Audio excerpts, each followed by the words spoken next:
Nah, kalau secara psikologis itu biasanya yang bantu itu nafas. Ya. Nah, nafas yang biasanya dipakai itu nafas 4-2-6. Sehingga sedikit-sedikit merasa sakit. Ya, sedikit-sedikit merasa sakit. Nah, itu yang harus kita naikkan level ambang rasa sakitnya dengan cara-cara yang indah. Maksudnya cara-cara, kalau kita kan di sini ada cara-cara sufi healing, salah tidak rileks itu gimana gitu. Nah, sehingga kalau kita ingin tahu rileks ya harus tahu tegang. Nah, malah suruh negangin dulu. Jadi ketegangan dulu baru nanti dia tahu caranya rileks. Nah, pada saat rileks itulah sebenarnya penerimaan lebih mudah. Kata-katanya perlu dipaske ya. Dipaske ya, ditepatkan gitu. Jadi stimulus dari luar itu bukan yang membuat kita marah. Stimulus dari luar itu memberitahu bahwa kita pemarah. Itu ya, itu dipahami betul. Ya, itu prinsipnya meningkatkan gelombang alfa. Itu kuncinya. Pokoknya yang dikir kok gelombang alfane kok menyempit, salah berarti dikir.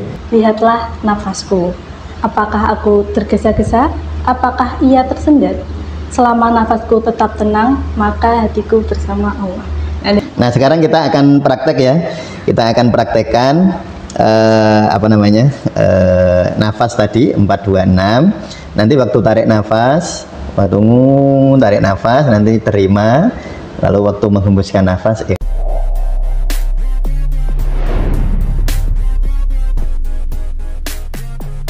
Assalamualaikum warahmatullahi wabarakatuh. Waalaikumsalam warahmatullahi wabarakatuh.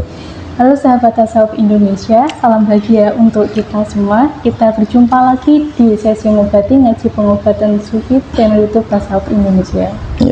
Pada minggu sebelumnya kita telah membahas tentang anestesi spiritual, bius spiritual. Dimana di episode sebelumnya kita telah mengetahui bahwa sakit itu ternyata bukan hanya sakit fisik, tapi juga mungkin dipengaruhi oleh sensasi emosional dan juga pikiran dan perasaan kita.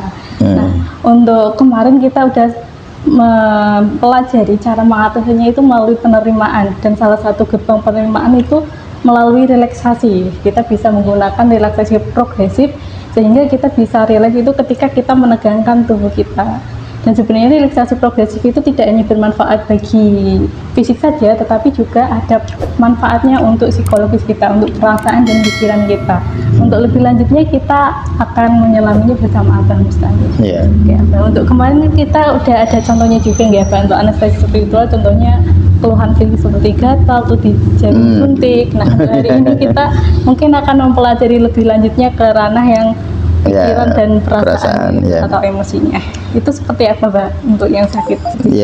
Jadi perlu dipahami dulu bahwa biopsikologis itu jadi satu kan. Jadi biologis dan psikologis. Maka orang itu biasanya kalau secara fisik gampang sakit, secara psikologis ya gampang sakit juga. Nah, jadi kalau kita ingin psikis lebih sehat, kita bisa memulainya lewat fisik. Ya, kayak kemarin kan relaksasi progresif, kan itu kan fisik dulu ya. Kita tegangkan, lalu kita rileks. Agar kita tahu, oh rileks itu seperti itu.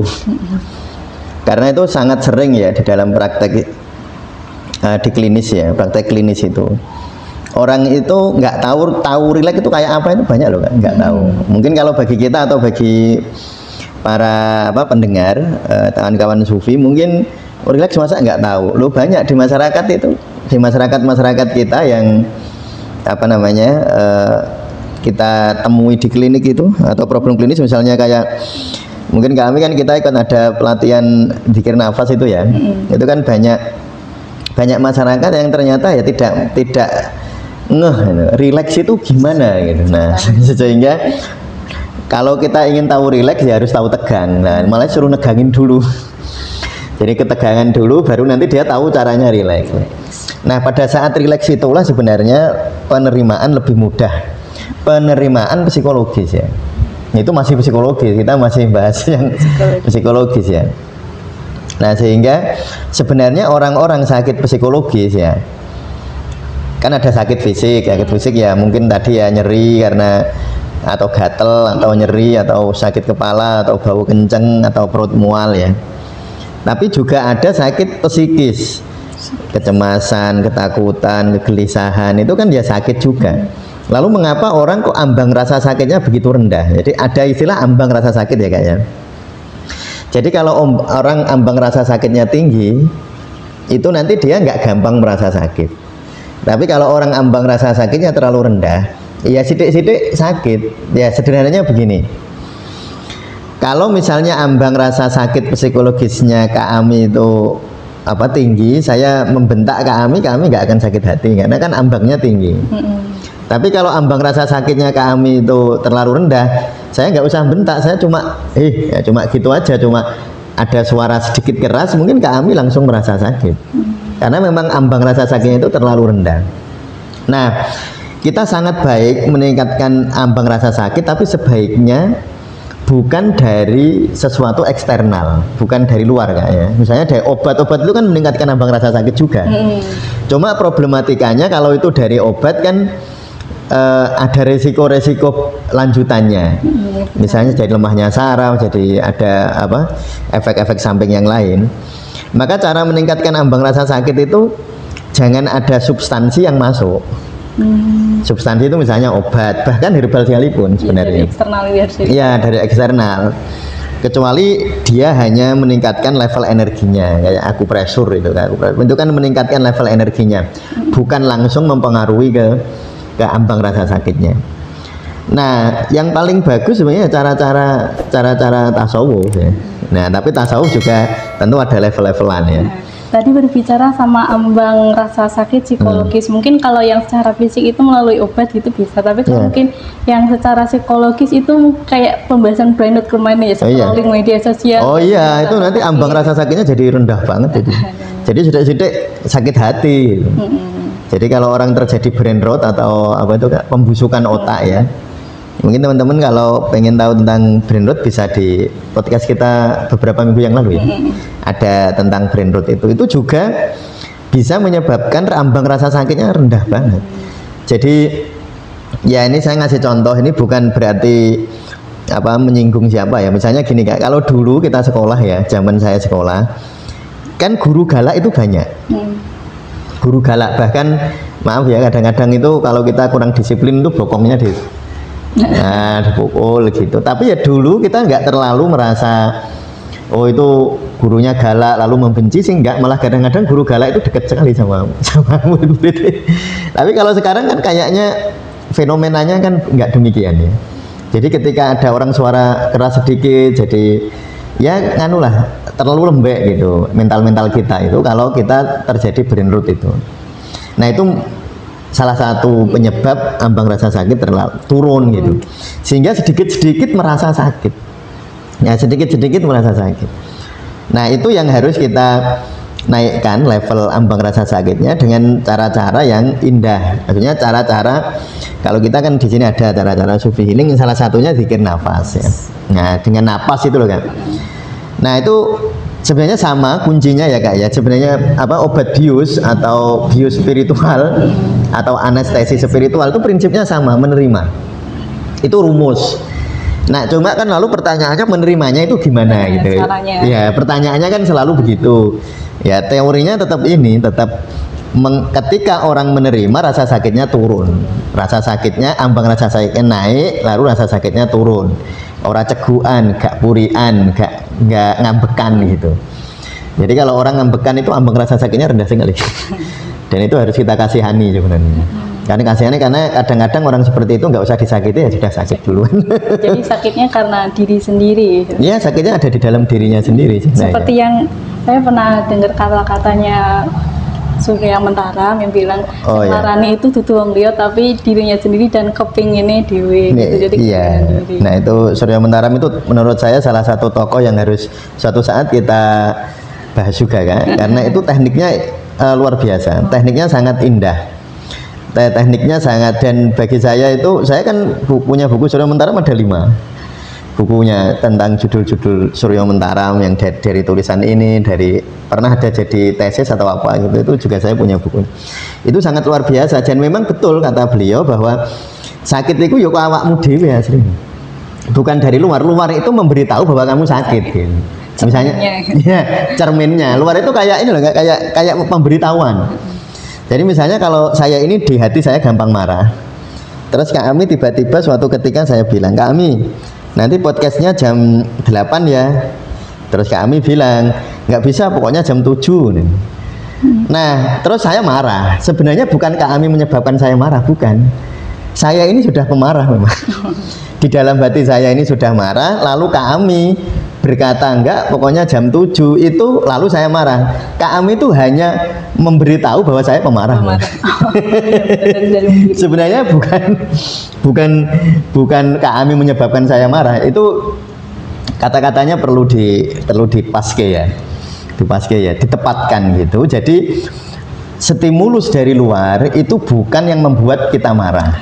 Stimulus dari luar itu memberitahu bahwa kita pemarah. Itu dipahami betul. Jadi bukan orang membentak lalu kita marah, tetapi memang bentakannya dia memberitahu bahwa kita ini pemarah. Sedih juga sama, Kak. Jadi sebenarnya bukan peristiwanya yang membuat sedih. Memang kita ini sudah penyedih. Nah, kita ini sudah gampang sedih, lalu peristiwa itu memberitahu bahwa kita gampang sedih. Nah, itu yang kalau di dalam Al-Qur'an itu yang selalu diulang-ulang ya, dihayati betul. Innallaha la yughayyiru ma biqaumin hatta yughayyiru ma bi anfusihim. Jadi perubahan itu selalu dari dalam. Laha makasabat wa 'alaiha maktasabat. Kalau ada sesuatu yang baik itu karenamu, kalau ada sesuatu yang buruk ya itu karenamu juga. Nah, itu dipahami betul. Sehingga kita itu menjadi pribadi yang berani mengambil tanggung jawab terhadap kebahagiaan kita sendiri. Jadi kita tahu bahwa kebahagiaan itu Allah melalui diri kita sendiri gitu. Nah, kalau kita terlalu fokus ke dunia luar ya itu nanti ambang rasa sakinya turun banget. Nanti terus ditambah-tambahi dunia kejam. Padahal yang membentak hanya gurunya satu aja. Tapi ketika seorang murid itu ambang rasa sakinya terlalu rendah, sekolah ini nggak beres, sekolah ini kejam. Padahal yang kejam, misalnya dianggap kejam itu ya cuma satu guru. Tapi lalu terjadi generalisasi. Nah, itu jadi bagaimana sekarang ya? Jadi rumusnya tadi selalu sama ya, Kak ya. Mengurangi rasa sakit itu menerima. Kalau kemarin secara fisik kita bisa membantu dengan relaksasi progresif. Nah, kalau secara psikologis itu biasanya yang bantu itu nafas. Ya. Nah, nafas yang biasanya dipakai itu nafas 4-2-6. 4-2. Ya, 4 itu 4 detik tarik nafas, inhalasi, 2 detik tahan nafas, 6 detik hembuskan nafas. Tapi ada yang lebih dalam enggak? Yang lebih dalam itu nafas 4-7-8. 4-7-8. Nah, jadi tarik nafas 4 detik, hembuskan nafas, tahan nafas 7 detik, hembuskan nafas 8 detik. Itu nanti lebih dalam. Kalau dilihat-lihat polanya eksalasinya selalu. Nah, makanya kalau sederhananya begini ya, sederhananya. Kalau ini masalah sakit fisik maupun psikis sebenarnya kan tadi biopsikologi ya, dua-duanya saling terkait. Tetapi kalau soal psikis memang lebih bagus pendekatannya nafas. Ya, lebih bagus. Nah, yang penting ekshalasinya, hembusannya lebih panjang daripada inhalasinya, daripada tarikan nafasnya. Jadi tarik nafas misalnya 2 detik, hembuskan nafasnya 4 detik. Itu kan lebih panjang. Kalau lebih panjang itu akan membantu aktifnya saraf parasimpatis ya. Nah, saraf parasimpatis itu saraf yang saraf yang membuat rileks. Dan kalau kita rileks itu menerima. Nah, makanya nanti misalnya ini prakteknya. Nanti insya Allah ada praktek sekitar 2 atau 3 menit ya nanti. Sudah tak siapkan nanti prakteknya. Jadi nanti mungkin di akhir-akhir sesi nanti kita praktek ya. Nah, jadi misalnya contoh yang paling sering itu apa ya? Paling sering overthinking ya. Overthinking. Ya, nanti overthinking ya. Overthinking itu kan gini, Kak. Overthinking itu pikiran kita itu ada di sini, tetapi pikiran kita mengimajinasi masa depan dan mengimajinasi masa lalu. Ya, mengimajinasi masa depan, mengimajinasi masa lalu. Nah, sehingga ketika orang kan tuh jadi jadi orang kayak layang-layang ngobat mabit loh kan. Iya kan? Layang-layang ngobat mabit ya ke sana kemarin namanya overthinking. Makanya dia orang overthinking itu capek. Lari-lari dan terus. Nah, lari ke depan. Lari besok. Nanti ujuk-ujuk lari ke 3 tahun yang lalu. Nanti ujuk-ujuk begini, wah itu overthinking. Yang ya jadi capek wong lari-lari kok. Kan pikirannya jadi itu kalau orang overthinking kalau dicek gelombang otak itu gelombang betanya itu sangat banyak. Nah, itu bisa sih kita teliti.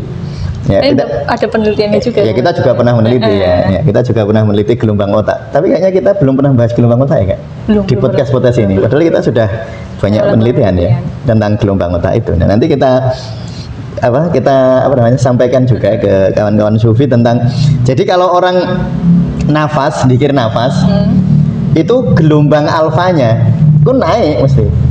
Dan yang paling bahaya itu kalau gelombang, kan ada gelombang apa kan? Alfa, beta, theta, gamma ya. Nah, yang paling bahaya itu orang yang gelombang alfanya nyempit. Itu paling bahaya. Berarti nggak rileks. Jadi gini, nanti ini mungkin teman-teman di tasawuf Indonesia gitu kita memang mendekati tasawuf dengan cara-cara saintifik ya. Jadi mungkin bahasanya tidak terlalu ke ini ya, ke sufi-sufi yang dipahami dengan terminologi yang dalam itu. Nah, iya atau yang klasik itu. Jadi orang itu kalau rileks gelombang alfanya melebar. Kalau orang tegang gelombang alfanya menyempit. Gelombang alfa itu ada di antara gelombang beta dan gelombang theta.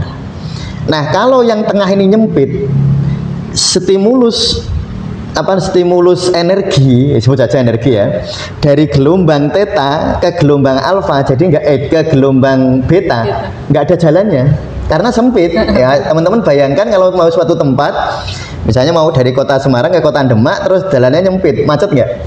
Macet, mesti macet. Nah, sehingga ketika macet terjadi penumpukan energi itu, terus jadi ketidaknyamanan. Makanya kemarin saya selalu bilang bahwa relaksasi itu kuncinya. Relax dulu, nggak usah mikir carane sih, yang penting latihan carane relax. Carane relax itu memperlebar gelombang alfa. Nah, gelombang alfanya lebar, proses transformasi informasi atau transformasi energi dari gelombang theta ke gelombang beta itu lancar aja. Itu nanti ketemunya sadar dan bawah sadar. Atau kalau dalam bahasa keren sekarang itu koherensi otak dan jantung.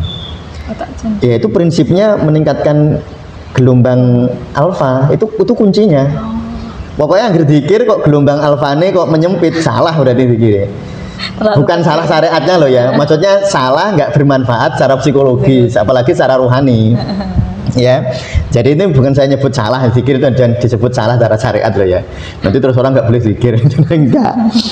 Jadi kalau orang zikir kok kan dulu banyak ya kayak 30 respondenan ya. Iya, salah satunya waktu itu saya ternyata ada yang berzikir itu malah mempersepsikannya itu contohnya zikir la ilaha illallah itu kan sangat indah gitu, tapi mempersepsikannya saya ada orang yang meninggal. Jadinya betanya malah naik. Nah, betanya malah naik, malah alfanya ya kalau beta naik tapi alfa nggak menyempit itu sebenarnya masih aman ya. Tapi kalau betanya naik tapi alfanya menyempit, wah itu repot itu. Itu biasanya itu yang membuat orang zikir teriak-teriak. Jadi orang zikir jadi malah kayak kesurupan tuh. Ya kayak dibacain doa. Ya. Jadi gitu. Ya itu makanya orang kalau misalnya ruqyah ya dibacain Al-Qur'an itu harusnya gelombang alfanya melebar. Tapi mereka yang kesurupan jadi dibacakan Al-Qur'an itu malah kesurupan itu karena gelombang alfanya menyempit sehingga terjadi kekacauan energi karena tidak ngalir dari beta ke gamma ke theta. Nah, karena nggak ngalir itu. Ya nanti suatu saat nanti akan saya bahas ini karena ini saya juga lupa, ini udah lama kayaknya.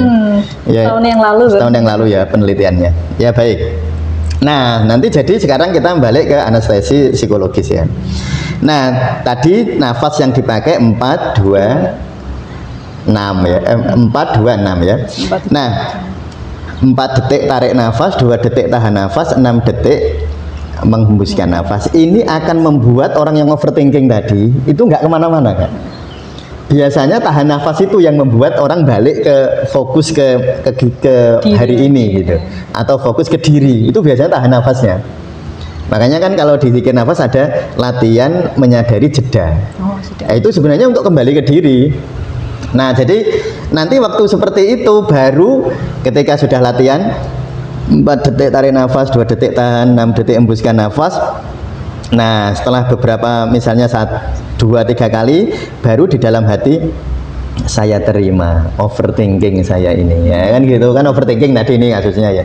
Diterima baru bisa menerima. Tapi kalau orang misalnya ya, kami punya temen nih, dia lagi usut banget itu di situ lagi marah-marah ini. Gimana ini Am? Besok ini gimana Am? Terus kami tiba-tiba terima aja. Dia malah marah loh ya. Bener banget. Iya enggak? Iya. Ya tenang aja toh, kan itu masih besok. Ngapain kamu mikirin sekarang? Nah, dia akan jawab, "Lah kalau nggak disiapin sekarang gimana?" Wah, mungkin kami masih Iya, malah. besok pasti kacau dari kata. Oh iya, nanti kalau kacau nanti ini kalau enggak. Makanya kalau nasihatin orang itu dia buat rileks dulu, jangan langsung buat nasihati. Sebenarnya sama Kak, sugesti afirmasi itu harus saat rileks. Nggak bisa orang tegang disuruh ini. Makanya Rasulullah kan dawuh jangan milih saat kamu marah. Iya kan? Ya, memang orang marah itu pilihannya jadi selalu salah. Pilihannya selalu salah. Kalau orang rileks pilihannya cenderung bener gitu. Makanya rileks.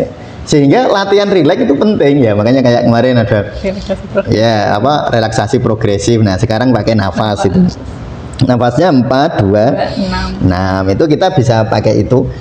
Jadi waktu nanti tarik nafas 4 detik, lalu di 2 detik tahan nafas, lalu hembuskan 6 detik. Nah itu saat seperti itu, setelah begitu baru saya terima, hamba terima, baru begitu. Terima apa? Terima kalau marah ya terima marahnya, kalau sedih ya terima sedihnya. Nggak perlu menerima yang jauh dulu. Menerima masalahnya. Nggak perlu. Jadi ini contoh lah, mungkin teman-teman ini agak kurang memahami, karena seringkali yang disebut menerima itu menerima masalah. Itu benar, memang nanti ujungnya ke situ. Tapi kalau langsung ke situ biasanya penolakannya besar. Ya penolakannya besar, mungkin teman-teman bisa rasakan ya, coba ya. Kan menerima diri seharusnya lebih mudah ya. Iya kan menerima diri itu lebih mudah lah, dirimu sendiri kan lebih mudah. Kalau menerima orang, iya lebih dekat. Menerima orang agak susah sih. Misalnya contoh nih, kalau kami misalnya sedang tidak nyaman sama seseorang, ya kan. Kalau kami tidak nyamanannya diterima, coba dirasakan ada penolakan enggak? Jadi misalnya jangan bayangin orangnya loh Kak. Nanti kalau misalnya saya suruh kami terima aja, dia itu memang begitu Kak. Sudah, kamu nggak usah berlebihan menilainya. Terus kami tak suruh menerima orangnya. Nanti kan ada penolakan Kak. Nanti ada sensasi nggak enak. Coba ya, makanya latihan. Jadi kalau di kita itu kan ada latihan apa tuh Kak? Kepekaan energi zikir kan. Itu sebenarnya fungsinya itu untuk gitu Kak. Biar kita itu peka gitu, peka. Oh ternyata aku menolak gitu. Ya peka terhadap diri sendiri. Iya kan banyak di klinis ya, di klinik itu. Nah, dalam praktek-praktek klinis itu ada orang datang dia sudah saya terima Ustadz, loh tapi marah. Dia ngomong begitu tuh sambil marah. Loh itu berarti nggak nerima. Berarti kan dia nggak sadar kalau nggak nerima kan Kak. Nah, kadang sudah saya terima tapi gitu. Nah ada tapinya. Berarti nggak nerima, cuma dia nggak sadar kalau dia nggak nerima. Itu yang jadi problem. Ya itu karena nggak peka kan, dia nggak peka kepada diri. Makanya kan kalau di kita itu kan latihan idealnya kan latihan dulu latihan nafas yang benar, lalu melatih kepekaan energi zikir. Biar kita itu kalau zikir peka, nek ngerasa no peka, bisa merasakan ayat-ayat Al-Quran ketika dibaca, bisa biar peka itu. Baru nanti latihan zikir nafas. Itu idealnya sih. Idealnya urutannya gitu. Nah jadi misalnya kami tadi ya, kalau saya suruh nerima orangnya kan banyak penolakan. Kan nanti kami kalau bayangin orangnya kan, lu dia tuh udah melakukan ini 2 kali, dulu udah saya maafkan, begitu mesti ngeladrah apa ya, ngelantur gitu loh kan biasanya. Nah padahal yang sebaiknya diterima itu diri kami dulu, bahwa saya ini tidak nyaman dengan dia gitu. Itu yang diterima itunya. Atau lebih dekat lagi ya, mungkin agak susah ya, tidak nyaman itu kan psikologis. Kadang-kadang kita agak susah, banyak orang nggak nemu gitu. Kita gampang loh, mungkin bagi teman-teman sufi, alah masuk itu nggak bisa Ustadz. Loh banyak yang nggak bisa, di klinik gitu, di klinis itu kan banyak orang nggak bisa. Gimana sih loh? Nah, kalau di klinis kan orangnya macam-macam kan ya, dari yang sangat stres sampai yang ya dengan latar belakang macam-macam gitu kan, ada yang nggak merasa. Nah, paling sederhana lagi dirasakan sensasinya, itu lebih gampang. Karena kalau sensasi misalnya kami membayangkan rasa nggak nyaman tadi, kan ada nggak enaknya di fisiknya itu. Fisik yang mesti ono, nek orang ono bahaya asli nih. Jadi kalau ada orang sensasi dia itu marah, tapi tubuhnya merasa baik-baik saja, itu malah repot. Ini terlalu didepres alam bawah. Iya, itu terlalu penekannya terlalu berat, penekannya terlalu lama, terlalu kuat sehingga dia nggak kerosok kalau tubuhnya nggak enak, sampai gak iso ngerasa itu kan koyo wong kebas itu loh. Kalau secara fisik kan ada orang, harusnya kalau saya pegang ini kan saya kerasa. Tapi saking lorone, sarafe saking rusake, ditekan gak kerosok. Kayak orang lepra gitu kan problem saraf itu. Jadi problemnya malah dia nggak bisa merasa, itu malah repot.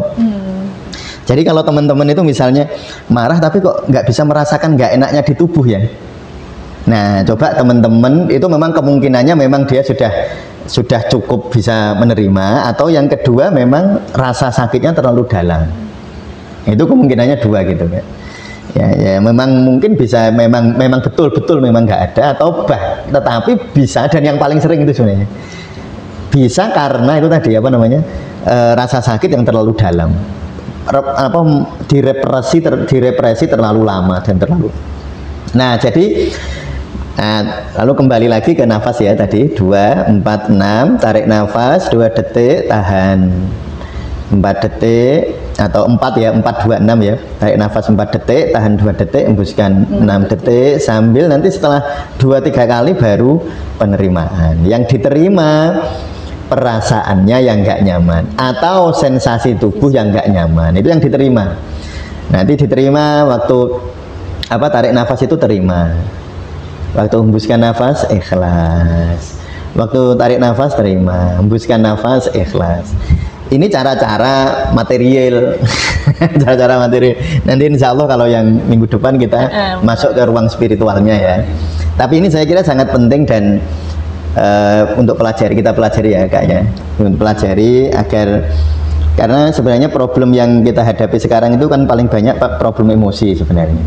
Ya, ketakutan, kecemasan, kegelisahan. Dan kalau kita bisa melampauinya itu indah sekali. Nanti mau masuk ke dunia spiritualnya itu lebih sederhana. Tapi kalau orang secara fisik gampang sakit, secara psikologis gampang sakit, masuk ke ruang-ruang spiritual itu jadi hijabnya banyak. Ya, hijabnya banyak. Ya kayak orang ini ya, orang kalau lapar diajak ngaji terlalu dalam ya berat dong, dia lapar. Nggak fokus. Ya lapar dia, misalnya keloncongan lapar waktu makan itu. Nah, lalu diajak ngaji tentang usul fikih misalnya, wah yang agak berat ilmunya, wah gitu ya orang mudeng ya, karena lapar itu. Maka lampaui dulu fisiknya, ya lampaui fisik dengan cara yang di minggu lalu kita lampaui psikologisnya dengan cara seperti ini. Nanti insya Allah nanti minggu depan kita bahas itu. Nah, sekarang kita akan praktek ya, kita akan praktekkan nafas tadi 4, 2, 6. Nanti waktu tarik nafas, tarik nafas nanti terima, lalu waktu menghembuskan nafas ikhlas ya, kurang lebih 2 menit dipraktekkan ya. Silahkan dimulai. Tarik nafas, tahan, hembuskan, tarik nafas, tahan, hembuskan,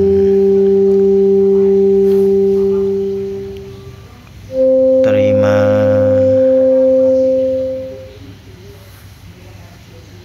ikhlas, terima,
Ikhlas ya.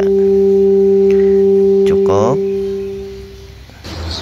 Ya gitu ya, ini itu prakteknya, nanti silahkan dirasakan ya, dihayati, dipraktekkan dengan sungguh-sungguh. Semoga ada manfaatnya. Nanti insya Allah minggu depan akan kita perdalam lagi. Ya, terima kasih Kak. Terima kasih Abah untuk materi hari ini tentang nafas. Sebelum saya menutup sesi kali ini saya akan membacakan salah satu kutipan puisi singkat tentang nafas nih. Ya.